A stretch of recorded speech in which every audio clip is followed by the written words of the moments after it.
prefigurative politics are the modes of organization and social relationships that strive to reflect the future society being sought by the group. According to Carl Boggs, who coined the term, the desire is to embody, within the ongoing political practice of a movement, those forms of social relations, decision-making, culture, and human experience that are the ultimate goal. Prefigurativism is the attempt to enact prefigurative politics. Boggs was writing in the 1970s about revolutionary movements in Russia, Italy, Spain, and the U.S. New Left. The concept of prefiguration was further applied by Sheila Robotham to the women's movement of the 1960s and 1970s, by Winnie Brines to the USSDS, and by John L. Hammond to the Portuguese Revolution. The politics of prefiguration rejected the centrism and vanguardism of many of the groups and political parties of the 1960s.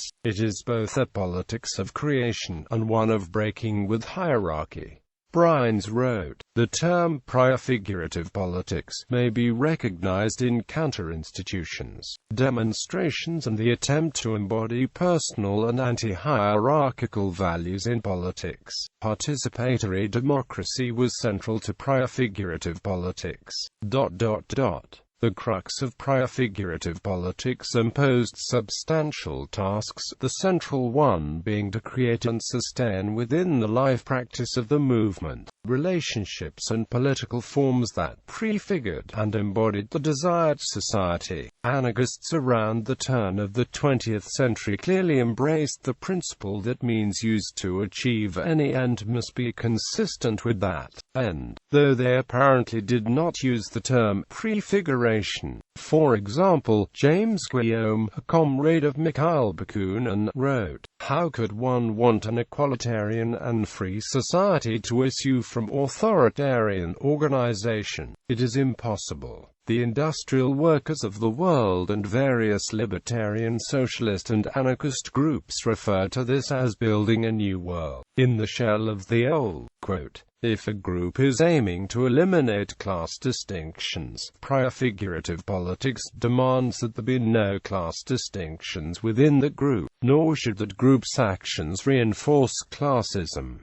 The same principle applies to hierarchy. If a group is fighting to abolish some or all forms of hierarchy in larger society, prefigurative politics demands they individually and as a group adhere as closely to that goal as possible." The concept of prefiguration later came to be used more widely, especially in relation to movements for participatory democracy. It has especially been applied to the anti-nuclear movement of the 1970s and 1980s in the US and the anti-globalization movement at the turn of the 21st century. Perspectives on prefigurative politics. Anthropologist David Graeber in Fragments of an Anarchist Anthropology described the prefigurative politics of those at the 1999 Seattle WTO protests, when protesters in Seattle chanted, "This is what democracy looks like." They meant to be taken literally. In the best tradition of direct action, they not only confronted a certain form of power, exposing its mechanisms and attempting literally to stop it in its tracks,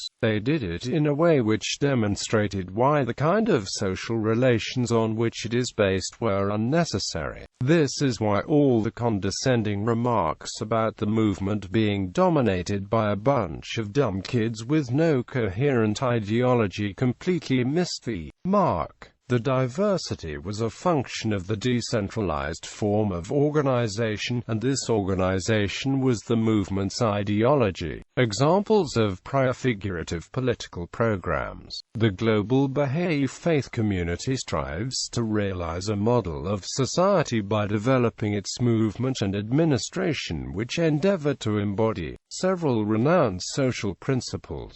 After sufficient development, many Baha'i communities of the world may reach a transitional stage of dual power with the traditional pre-existing administrative institutions in the respective areas. The Black Panther Party in the United States was responsible for creating what members referred to as survival programs, including the well-known Free Breakfast for Children program. These programs were designed to provide food, education, medical care and clothing for individuals outside of traditional capitalist relations, as well as state-sponsored social service programs. They embodied, at least on a small scale, the kind of self-determination in the black community that the Panthers were working toward on a large scale. The community land trust model provides a method of providing cooperatively owned, resident-controlled permanent housing, outside of the speculative market. In Argentina, the occupation and recuperation of factories by workers, the organizing of many of the unemployed workers' movements and the creation of popular neighborhood assemblies reflect the participants' desire for horizontalism, which includes equal distribution of power among people and the creation of new social relationships based on dignity and freedom. The occupation movements of 2011 in Egypt and the Arab world, in Spain, and in the United States embodied elements of prefiguration. They envisaged creating a public space in the middle of American cities